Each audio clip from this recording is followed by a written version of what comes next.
So today we are going to understand exponents and power. So what is exponent? First of all, what we can see, the exponent tells us that how many times the number should be multiplied. It is called the exponential form. Here what we can see, that 10 to the power 9.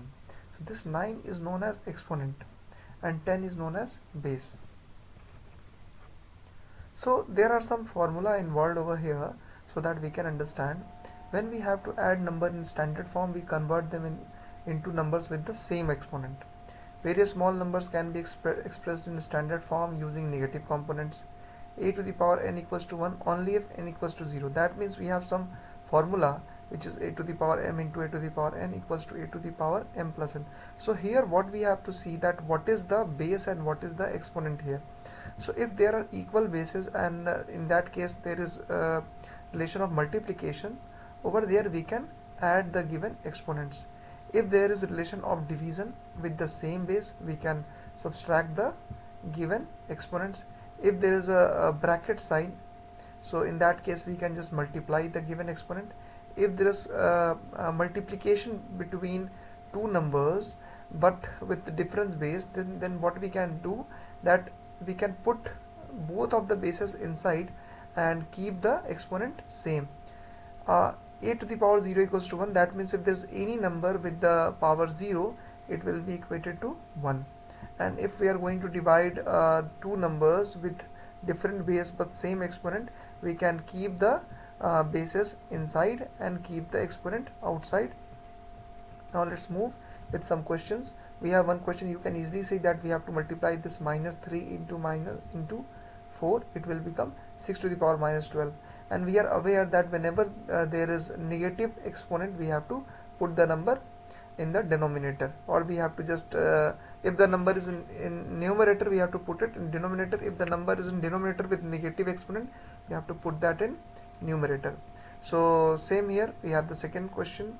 Third, we have to also do the same thing.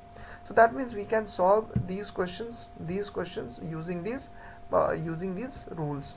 Now the next question is that we have to convert them. We have to convert exponents in the standard form.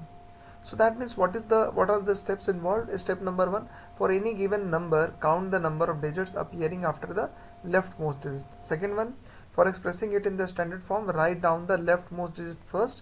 Third step, if the original number have digits other than 0 after the leftmost digit, then put a decimal point. Write down all those digits until 0 comes, and if there are no digits after leftmost digit, then skip this step. And the fourth step, place a multiplication sign and write down the counted digits in step 1 as exponent to base number 10. So we have some example, like we have to express it in exponential form. So what we have to do, by following these steps, we can solve it as 1.2 into 10 to the power 11. Next question, if we have a standard form to write decimal numbers of the form, that means if we have the number like 0.00 something, then how we can write? So for any given number, count the number of digits starting from the decimal point till the rightmost last digit. If there is only one digit at the end of the given number, then simply write down that digit. Place a multiplication sign and write down the counted digits in step 1 with a negative sign as exponent to the base number 10.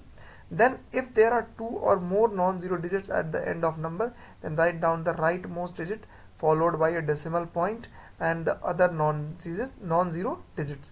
In the fourth step, calculate the number of digits in step 1 minus the number of digits appearing in the step 3 after the decimal point.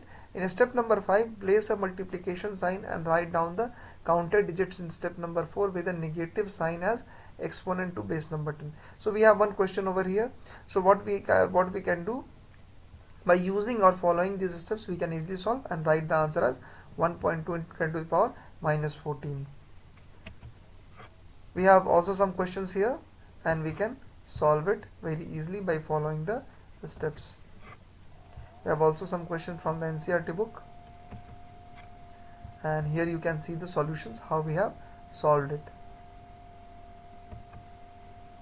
There is one question like, in a stack there are 5 books each of thickness 20 mm and 5 paper sheets, each of thickness 0.016 mm. What is the total thickness? So you know what, how we have to solve that. Thickness of each book is 20 mm, so thickness of our book will be 100 mm. Thickness of each paper is 0.016 mm, so thickness of 5 paper sheets is 0.080 mm. Now total thickness we have to add, so total thickness is 100.08 mm, so we can write it in the standard form, that is 1.0008 into 10 to the power 2 mm. So thanks to all of you.